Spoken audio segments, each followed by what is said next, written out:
Hi, Hello, how are you doing? I'm doing very well. How are you? I am well. Yes. Yeah, no, I am well. I had a busy week. How was your week? Um, yeah, well, it was very busy, and I've been busy today beginning to pack things up in my office, and Okay. yeah, I mean, just getting prepared. Yeah. We don't have any dates yet, Yeah. but just getting ready. Um, I I I wasn't going to watch the State of the Union. Yes. I had dinner out with friends, and I got back just at 9 o'clock. So I Sure. turned it on while I was going to get in my pajamas, Yes. and I was quite amazed because, well, the one thing I have not seen speculated on, and maybe you have, and it surprised me, was nobody seems to be interested in what did they give him, what kind of medication. Oh no, Um, no, they have. No, they are. Be they careful. That's did. that's some real right-wing propaganda. Like, Oh, I didn't think it was right. Oh, I thought it. No, I would thought it would have been no, well, like this. Do we have enough to no, get him through November? right, no, right. But but No, I didn't think of it as a negative at all. Oh, but well, no, I think that they are using it that way as a negative. But what's interesting is it is still built within that conspiracy, the acknowledgement he did well, that he did Well, yeah, who cares? I mean, right, that he showed yeah, an energy that no one was expecting. All right, so I'll admit I very well, I wasn't planning to watch it all, and I mean the State of the Union, like the actual viewership has declined for years and years. I wasn't necessarily planning to watch it all. Very cynically, I kind of tuned in the second hour thinking if he was going to be lower energy or get more confused. Because again, I think like a lot of people, it wasn't even what is he going to say. I think we all kind of knew what he's going to say, but how does he say it? That's what we well, were. yeah, it That's was what like we're. going to a bullfight. I No, mean, that. And he did it. No, he brought no, it. he did it. He brought the energy. He brought. Yeah, Yeah, yeah, yeah. no, I think I was very impressed. I watched almost to the end. Yes. He started coughing and repeating himself. I decided I needed to Oh watch no my. no no no! I didn't even. I don't know if I even caught that. I watched it till the end, and then he shook hands and did the whole like walking the Oh floor yeah, yeah. and glad handing. Um, He's very good at that. I mean, he's he is, but what? No, again though, it's so funny how cynical it always is. One of the sort of narratives around that is, oh, the only reason he does that or he enjoys that is because they keep him so sheltered. That this narrative that they keep him so that he doesn't ever get to talk to people, or that this is the idea. Remember, this goes all the way back to the first. They called him Basement Joe because Trump campaigns every day and Biden only campaigned like a normal amount for a politician in 2020. They called him Basement Joe and implied he was hiding in his basement because he yeah, I do wanted. remember that. It seems to me that Trump's the one person who actually doesn't have anything really to say when he meets somebody who's not, a rich guy at Mar-a-Lago. Whereas Joe, I think Joe, as a politician, and maybe it's his genuine humanity. I don't think he's ever not been able to look anybody in the eye and pump their hand and have something to say. I mean, Right. that's. Right. No, I which think he is knows how, I don't think he. If you're president, you really don't want to do that every day. no, no, of course, no, and I mean, no, I mean, even look at I don't know. Well, I guess if you tuned out before the ending, you didn't watch the Republican response from Kitty Britt, which was No, no, I didn't, but I watched quite a lot of it. yeah, in They were recap they and were kind of emphasizing how she kept smiling and then looking grim, or no, okay, no, this was my big hot take, and she's actually I couldn't decide whether it was well for me. And the things she was saying and the way she uses the word family and mom and motherhood is so dark. I mean, it's so like she knows who she means and who she doesn't mean, and I mean it's no. But for me, what was fascinating, I could yeah again I couldn't tell whether this was something she was amazingly skillful at or it was just very terrifyingly on display how quickly she could go from because again this was shot in her kitchen, warm and folksy and I'm just a mom to grr, like claws out Trump style attack, and then right back to I'm just a mom. Like the way she could weave back and forth was actually, like, I mean, for me terrifying, but I think for someone else really an effective show of how she can do both and navigate both at the same time, back and forth as needed within what I agree with Biden. I think it was a skillful performance, but I think very much it was a performance. She was auditioning for, I mean, high office. Yeah, right? but well, I don't think I don't think vice president. I don't think she sees herself there. But she's auditioning. No, but eventually. Eventually, oh no, oh yeah, no. She's been chosen and positioned. She is auditioning. Yeah, and where that goes, I mean, I thought that was all interesting. But no, back to yes, Biden, and yes, Biden can speak to working class folks. Biden can speak in a room of dignitaries and people who, and then Trump.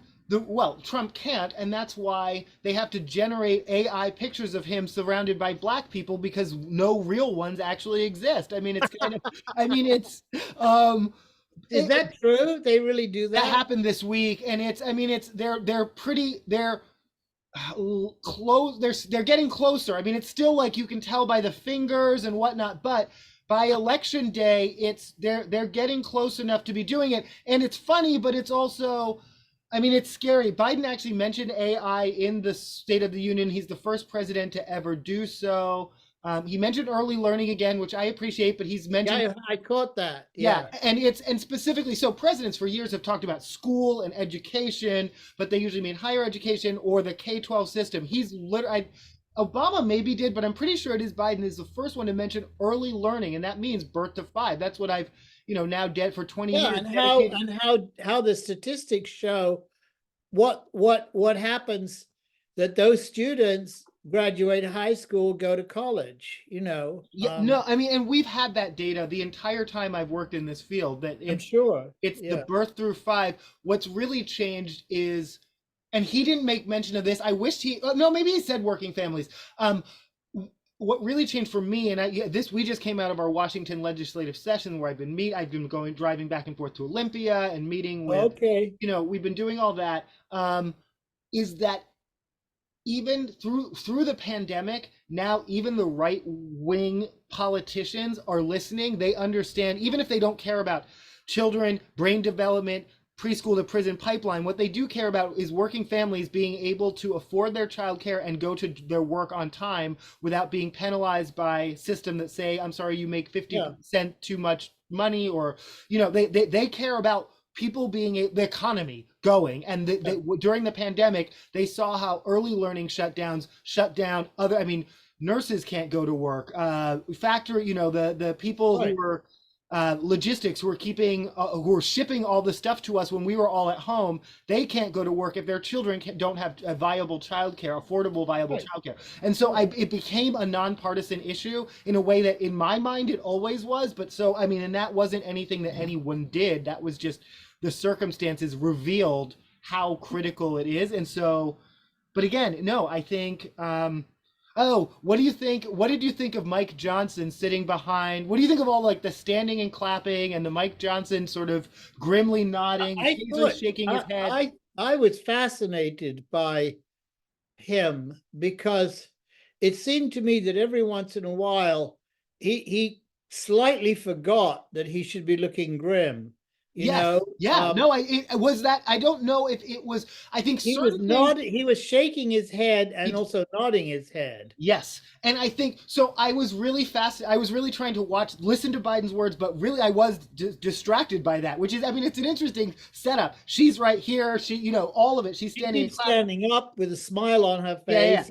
And he's shaking his head a lot, but he did nod a lot. I think a lot of it was calculated. So if Biden said anything military, crime, police, border, there were certain things I think he was just nodding. I agree that this is an important topic to talk about. I think when he goes on Fox, he can go on Fox afterwards and say, no, I wasn't agreeing with Biden. I was just glad he brought it up. And so I think there was some of that, but I agree with you. There was also some where he almost couldn't help himself, that he was like, Biden was making too much sense. Biden was too, like, there was nothing to disagree with. You don't disagree that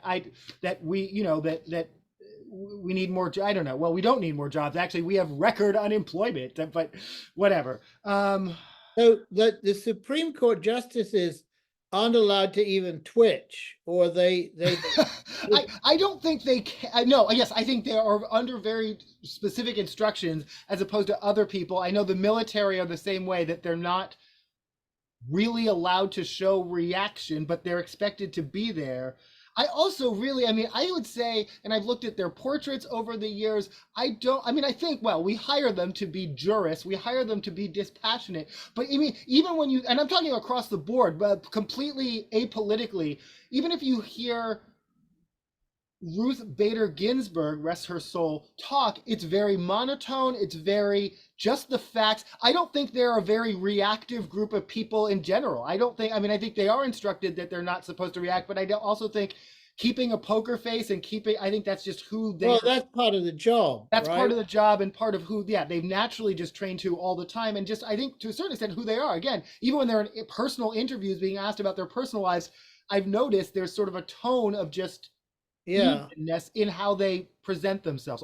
Clarence Thomas wasn't present. Oh, I didn't notice that. I didn't He was not there. They weren't all there. Yes.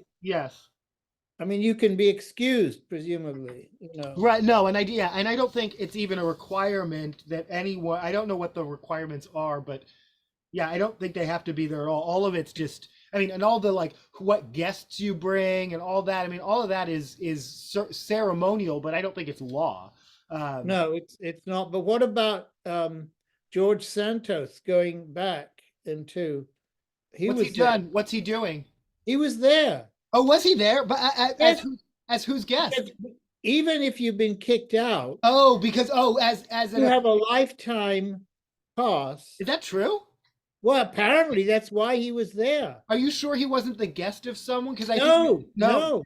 And he was greeted warmly by people who had kicked him out. Right. Okay. Which is very bizarre. No, I mean, well, some of them have been very open about how they miss. What?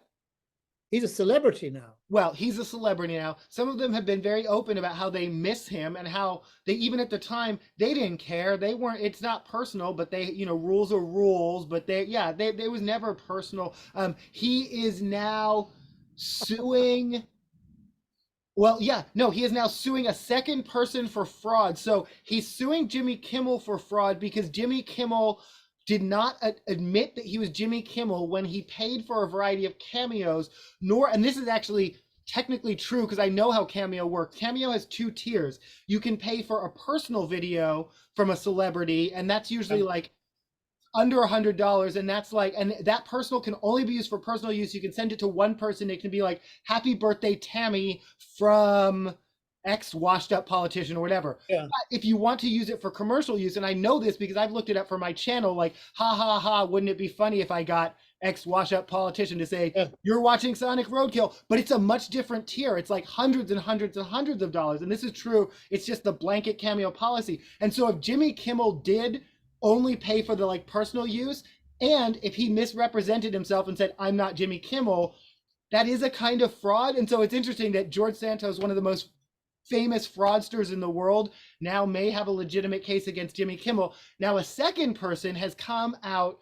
Now this person so Danny Masterson, who is an actor who is currently serving time for rape, and then George Santos are two of a number of targets. This person they basically just came out and said, I'm a fixer. I can make all your crimes go away if you wire me money, but it's time sensitive. Do it within the next hour. I mean, it's almost the most kind That's good. I'm sorry I didn't think of that. It's kind of the most blunt, basic kind of scam that's happening. But I mean, but anyway, long story short, they've been caught, and now George Santos is going to have a case against them again for legitimate fraud, which is so funny that he's the fraudster. But now people are coming for him or something. I don't know. So talking of fraud, can we move on to the thing I just found out about, which is that Mark, who's the actor, Mark Wahlberg, yes, apparently is an investor in an app that costs $69.99 a year. Yes, and it invites you to pray with Mark Wahlberg, say the rosary with Mark Wahlberg. Sure. And apparently there's been interesting reactions from a lot of people who have been invited. I mean, because they I guess it's on TikTok or something, whose response is, the last thing I would ever do in my life is pray to Jesus with Mark Wahlberg. like because, but it's Hugh apparently. Right. I No. mean, Oh yeah. Yeah. No. Yeah. I'm a bit upset that he hasn't asked me. Right. Right. Is it? But I mean, I almost don't want to say this because this is so sleazy. But again, Mike Johnson and his son share an app that keeps you accountable by, if you log into a porn website, it sends that fact to an accountability partner. And this is popular again with right wingers and Christians and I mean, accountability is an important thing. And it helps the porn sites keep track of their. I don't know. Anyway, no. I mean, this seems to me that this is a little bit like the old Big Tent preacher, because they're making hundreds, millions of dollars. It's very lucrative because all of I mean, it's money. They're not. This isn't a charity. This isn't a non-profit. Right. No, but keep in mind, the same people selling these apps, the fake, dangerous, FDA not approved supplements like Alex Jones, the NFCs, the pieces of Trump's suit from his jail. People who are selling all that are the same exact people telling them you're poor because of Joe Biden. I mean, it's but they're fleecing them.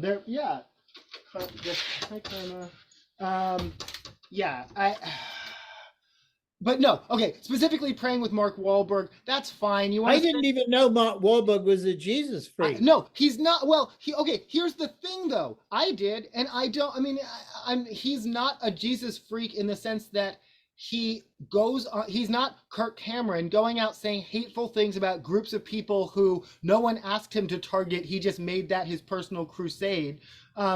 Mark Wahlberg is I've known for years he's Christian, and every time someone's like, they'll cancel you the moment you find out they're Christian, I'm like, the entire Wahlberg family, so is his brother Donnie. His sister-in-law, Jenny McCarthy, is not just a Jesus freak, she's an anti-vaxxer. Her, I actually really don't, I do have a problem. Like, how is she still on, like, Masked Singer? How does she still have a mainstream career? Because she goes on social media and says really dangerous things. Like, if I were ABC or whatever, I actually would be a little bit. Is this a sister-in-law? This is the sister-in-law. But the entire Wahlberg family is openly religious, openly. I don't think they would say Republican, but conservative in their values, and they don't hide that. And I'm okay with that. They don't. Because they don't say hateful things about any group. They keep it to if they believe that, they believe that, but they keep it to themselves. They just say, I pray. Do you want to pray with me?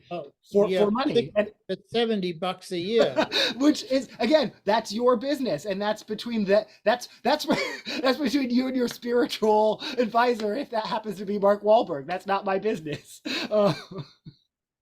I guess I'm just jealous. I didn't think of it. Well, I mean, I'm an ordained minister, and I do think about, I mean, every single year when I do my taxes, I'm like, technically I don't have to. Technically I can just claim exemption because I am an ordained minister. And ordained ministers don't have to pay income tax? None at all. I can also basically just immediately file a 501c without all the qualifications proving I am really a non-profit, like a religious. So why doesn't everybody do this? I mean, it takes about 30 seconds online, so a lot of people do. Well, I know. First of all, and most of them do it just to officiate weddings. I mean, and again, I have not yet officiated a wedding. I've been an ordained minister probably for about, I don't know, 6 or 7 years. Can you do funerals? I can. Yes. I can, but no, incidentally, I popped into because it's right next to my shrink and it was raining. Yes. I popped into the church where you were baptized, and they've taken the font away. You can see the new wood planking in the floor where it used to be. Huh.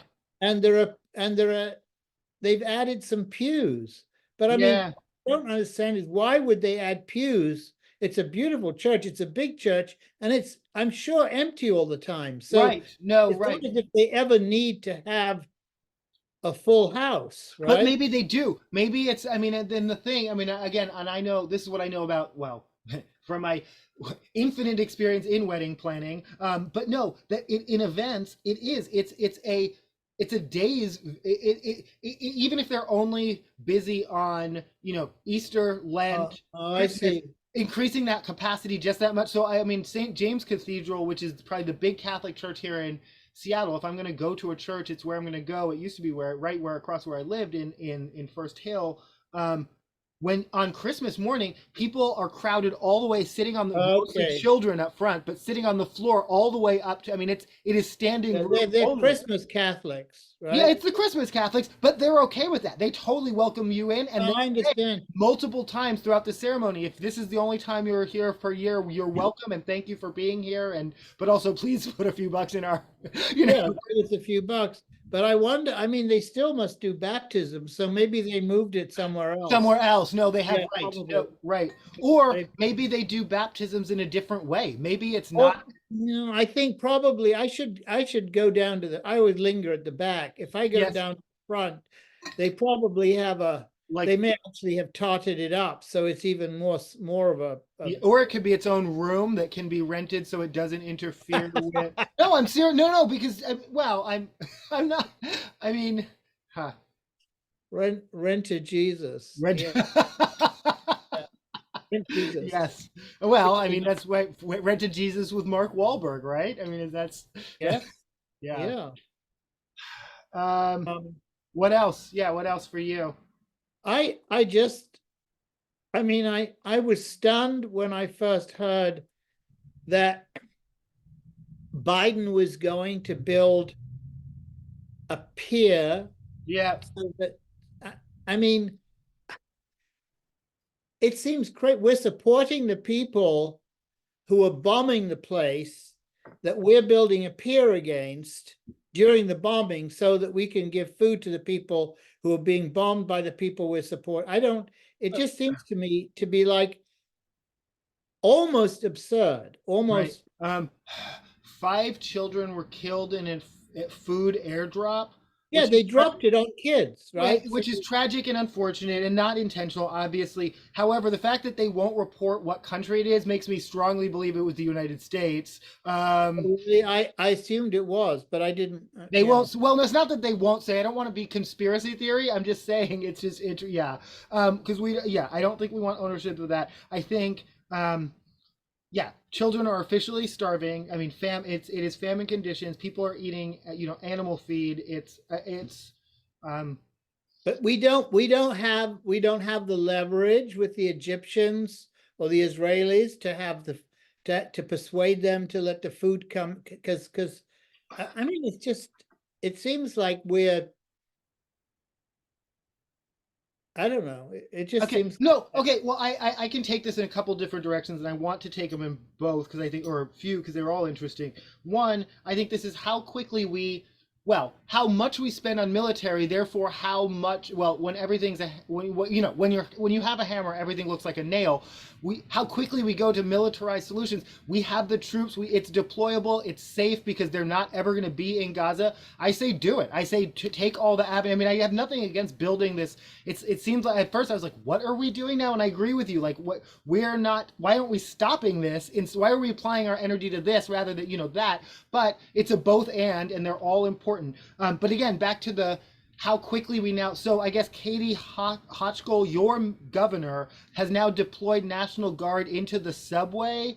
Oh yeah, this is very unpopular. Of course, no. Oh well. No, this is. I mean, this is the images. Guys walking around the subway holding gun with their fingers on the triggers of guns. I mean, come on, this is New York, right? Right. Yeah, no. And so, I mean, the article I read said that these police random table checks have been going through bags have been happening since September 11th. And again, I haven't Oh, lived. No. And that's what I'm saying. I don't live there, but if oh. I know a lot of people who do. And if this was something that I mean, this feels semi unprecedented. I mean, There may have been a brief surge of that right sure, after sure. But September 11th that nobody was upset about, but it because it wasn't was like every subway station or every right. time you went down the subway. It never was. Right. You No, know? okay. That's okay. They Thank you. may have had some random checking done, Right. but It's yeah. And no, all of this is what I expected, which is no, this is not my memory of this has been happening all along. And I would assume New York, it's very unpopular. I mean, that's I think that I don't know statistically, but it would seem to me that the major problem with crime in the subway has to do with homelessness more than it does to do with gangs of criminals. I mean, I think there are right. a lot of people who are disturbed, Yes. who are not being given, who are not in treatment, who are not being cared for, Yes. who live in the subway, live there, and they Yeah. go crazy and they push people and they, you know, okay. I mean, I work with people who live unsheltered. It's very hard. I mean, it's very hard because again, I think and no, and our city is going through a very, how do we handle this? Do we handle this very punitively? Do we use police? And I think we need social services. And I think, you need social but services. specifically Exactly. here in Seattle, the general tone, and this is among at least what I'm sensing, well, at least based on who they elected to the current city council, so they really threw out, well, no, some of them were actually not not running again, but some of them were specifically thrown out and replaced with much more conservative, much more pro-police, pro-punitive. I mean, our city attorney just announced that there's going to be, like new jails and fines for people who have experienced overdose. And I mean, What? right? No, specifically, A fine for overdosing? I mean, it's That's like, I mean, yes, doing drugs is a crime, but when someone is overdosing, is the criminal justice legal system the best place to handle what they're? they've just been punished. I mean, right? I mean, Well, the they overdose is the punishment, but of course, no. But I mean, yeah, but it's well, really, it's about getting her hooks into them. We don't want those dollars going to social service agencies. If we can get this person, we tried all that drug diversion court, but if we can get this person back just in the criminal legal system, we get those dollars instead of social services. I mean, they're kind of really cynical power plays, but Subway, I don't understand. Maybe I don't understand, and I don't. In my mind, people living unsheltered in New York was at its worst in the 80s. Giuliani did a lot of really cynical things that I don't agree with, though mostly since he was the mayor, without doing exactly those kind of like literally like bus ticket to Miami kind of tactics. I think you don't see visible houselessness in New York, or maybe I don't know what, but post pandemic or what, I don't know. Tell me more. well, I don't think you don't see it to the degree that you see it in Los Angeles or maybe Seattle, Right, but maybe that's because they don't go. They're not intense on Madison Avenue, but they're certainly lying. They're certainly lying on the ground around Times Square, still where we live. right, Um, you see plenty of situations where, I mean, just I don't know, 2 days ago on the corner, I was going to work, 75th, I crossed Third Avenue. There's a cop car and two cops, and they're actually just standing outside the car. And a few feet away is a guy who's obviously quite disturbed and he's disheveled. and he looks like he's drinking. I don't think he's drinking booze. He has a bottle of water or a sandwich or something. And I don't know. Somebody must have called them, right? Right. There was no one else around. Right. They weren't trying to do it. They seemed to be like waiting to see, is he going to fall over? Do we have to take care of him? Or do we Okay. just drive away? But the point is they weren't, they didn't arrest the guy. Right. And I've seen this happen quite a bit where No. Okay. But here's where they know who it is. They probably know who it is. Sure. Well, maybe, but no, I wouldn't assume that level of community policing where we know who this guy. I mean, well, no. Well, here's again. I don't. I am no lover of police, but I will defend them in that until a crime is committed, they often just have to stand and wait. And I get that. No. That someone just talking to themselves, holding a sandwich, is not a crime, and they can't. No, but You know. they may have been called by somebody who thought this person, a Karen. If you know, Right, another. but no, well, but if this person is a genuine risk, are they a carry? It gets very complicated. I was in a Walgreens on Capitol Hill last night, which is a neighborhood here in Seattle where we get a fair amount of people living on shelter. I mean, yeah, it's and just within just the few minutes that I was in the store, one guy was more, and he had his bike with him, pushing it around the store, and he was just knocking things over on purpose, and they kicked him out, and he started threatening the security guy and the manager. The manager was like, I'm already off duty. Like, can we not do this? Like, I just want to go home.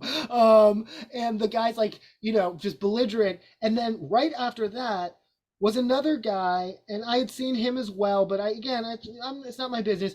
And he just had like 2 bottles of water, and he was just trying to walk out. And the security guy was like, you need to pay for that. And he started to get online behind me.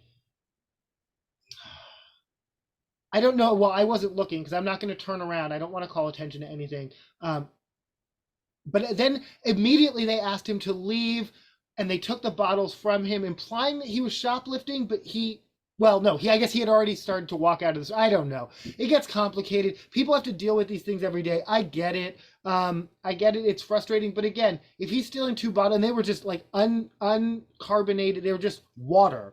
That tells me this is an unmet need, and this goes back to, this is that he doesn't have another way to solve his problems. I can talk about my time being unsheltered, that,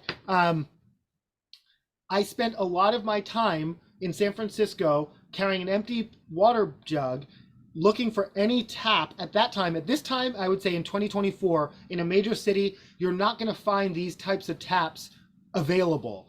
No. Some people carry their own dies or keys because there are certain kind of keys, and some homeless people have figured this out to have access to them. But you still see the where the hose would go on the outside of a building. And I used to just be able to, some of them the water would turn on, some of them wouldn't, and this would be my only access to water if I couldn't find a bathroom that that had admission. Yeah. Sometimes I had to use the probably treated water in those porta pot, that's the water I have to drink because that's the only water I could get in a day. How much time you spend just getting access to basic needs, and this I'm speaking specifically when I was the first month where I didn't have my van yet. I hadn't hooked up with Food Not Bombs yet. I was literally just living in a sleeping bag on the street. I remember what that's like. And first of all, it's crazy making. First of all, you can end up talking to yourself within weeks. It's because you feel so disconnected to society almost immediately. If I didn't have you, who I was calling and who was,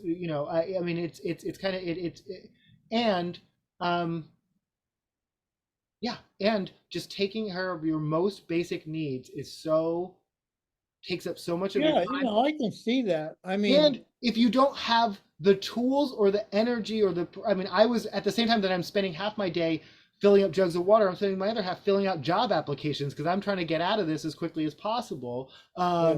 But other people don't have those resources, so they end up in Walgreens so desperate for just a drink of water, they're stealing it. But it's not that, again.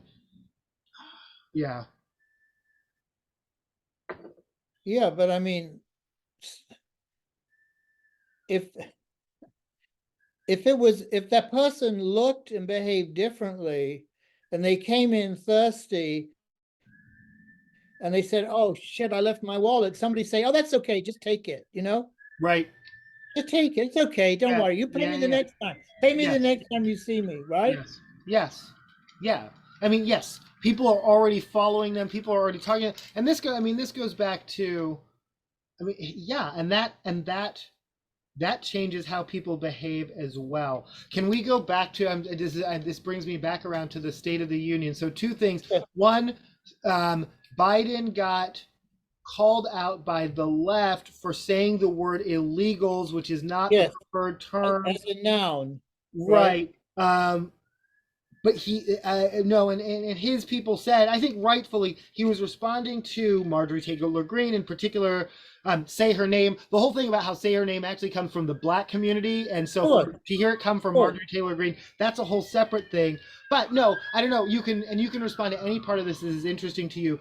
Katie Britt, in her response, said third world country, which again, in my sphere, that's not a phrase I use. Like, I mean, I may say developing, I may say industrial versus non-industrialized. I use different terms, but I don't say third world, because first of all, that relates to there is no second world. The second world was the Cold War. There's not really I mean, I don't know. It feels very dated. It feels very, but I know it appeals to the third world. But also, I guess the point being, as we're talking about, there's famine in Gaza, there's famine in America, there's, I mean, we are not whatever we think we are. If we look at our reading levels, look at I mean, we're not anything that, I mean, yeah, we have technology, but also 64% of the world has internet. That's not even the dividing line anymore.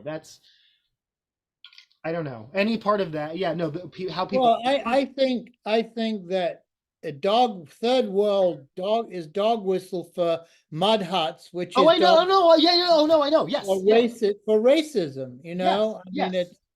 I mean, she probably thinks China, which has had a printing press is 1,000 years longer than the West, is a third world country, right? So right. Oh no, it doesn't have anything to do with civilization or any of it. Yes, right. It has to do with foreignness. Yes. Oh no. Yes. Yes.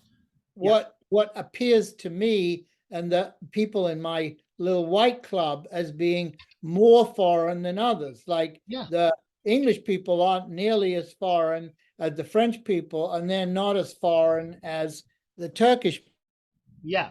In other words, it's that totally biased view of the world that still will talk about the Near East and the Middle East and the Far East as if the whole half the world is ruled according to the way we look at it. In other words, it's not far if you're there. If you live there, you're not living in the Far East or the Near East. Right. In fact, if you're living there, America is very much the far west, like really far. When I was a Montessori teacher, there was a popular tool that we used. It was called the What's Up America map. And it was just a physical map that was oriented based on the fact that the world is literally a globe. There is no up and down. I mean, we say north and south, but really those are positions in space that are constantly rotating. And so you can put Australia at the top, and you can literally, yes, you can. And then you just label everything, and it looks very strange, but it's exactly the same Earth. And it really is a really effective tool, both for children and adults, and reorienting. Like, everything I understand is actually really like subjective and just according. Highly subjective. Yeah. Yeah. I mean, the globe, the map that's still being taught. Oh, yes. You've got Greenland almost is bigger than Australia, which is actually not true. Absolutely. No. And the cartography of how, both the politics of how people intentionally will distort their borders or their size or their names or the names of other countries if they refuse to label them the right way. But then there's also literally how maps are made where they just take a globe and kind of flatten it. And so, I mean, and even to this day, with all our satellites and stuff, the maps we use, because they're what we're used to, are based on that sort of very Speaking of the printing, Yeah. basically back to like that of like It's taking also what in our heads too. I mean, from it's what no, it's what yeah, and it's what we're still teaching children Yeah. because it's what we know and what we think we know and all that. So yeah. What are your plans this week? What are you? Back to work. Yeah. When are you Uh, in Hong Kong? 2 weeks. Okay. Yeah. A week from today. 2 Yeah. weeks from today. I Okay. leave 2 weeks from today, Yeah. and I'll be gone a week. Okay. Yep. Yeah. Yeah. But I'll see you next weekend. Okay. Yeah. Okay. All right. I love you. All right. Love you, Bob. Take Talk to you care. next week. Bye.